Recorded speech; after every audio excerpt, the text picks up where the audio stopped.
ভোর 4টের কিছু পরে এখানে 4 জন অভিযুক্তকে আনা হয়। প্রথমে 3 অভিযুক্তকে আনা হয়েছিল এই কসবা গণধর্ষণ কাণ্ডে, মনোজিৎ মিশ্র ওরফে ম্যাঙ্গো, প্রমিত মুখোপাধ্যায় এবং জেব আহমেদ। এবং তাদেরকে এই কলেজে আনার 10 মিনিট পরে কিন্তু সিকিউরিটি গার্ড, অর্থাৎ ঘটনার দিন 25 তারিখে রাত্রির 8টা থেকে পরদিন সকাল 8টা পর্যন্ত যিনি ডিউটিতে ছিলেন, কর্তব্যরত অবস্থাতে ছিলেন, সেই পিনাকি বন্দ্যোপাধ্যায়কে কিন্তু আনা হয়। এই 4 জনকে এখানে 4টে থেকে 4:21 পর্যন্ত, 8টা 21 পর্যন্ত, অর্থাৎ প্রায় 4 ঘন্টারও বেশি সময় ধরে ঘটনার পুনর্নির্মাণ বা রিকনস্ট্রাকশনে কাজ করা হয়। তুমি দেখতে পাচ্ছ এই মুহূর্তে তদন্তকারী যারা রয়েছে অভিযুক্তদেরকে নিয়ে তারা বেরিয়ে গেছেন, কিন্তু কলেজের ঠিক সামনে এই মুহূর্তে কিন্তু এসএসডি ডিভিশনের যারা অফিসাররা রয়েছেন তারা এখানে তাদেরকে পোস্টিং দেওয়া হয়েছে, পুরো ব্যারিকেড করে রাখা হয়েছে।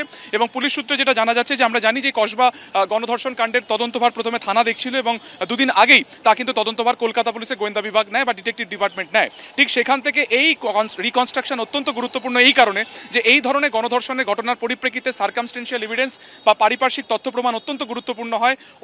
নির্যাতিতার যে বয়ান, সেই বয়ানে যে ধরনের সিকোয়েন্স থাকে, যে ধরনের ঘটনা প্রবাহ থাকে, সেটাকে কিন্তু এই ঘটনার পুনর্নির্মাণের মাধ্যমে সেটাকে একবার কার্যত তদন্তকারীরা খতিয়ে দেখেন সেটা কোনো বিভ্রান্তি রয়েছে কিনা। গত শুক্রবার অর্থাৎ গত শনিবার দিনকে, অর্থাৎ 25 তারিখে ঘটনার পরে 3 জনকে গ্রেফতার করা হয়। গত 28 তারিখে শনিবার দিনকে রাত্রি 8:30টার সময় যিনি নির্যাতিতা তাকে প্রথমে এই কলেজে আনা হয়। ঠিক কোথায় কোথায় তার উপর নির্যাতন চালানো হয় সেইটা তার থেকে জানা হয়, তার থেকে জানতে চান তদন্তকারীরা।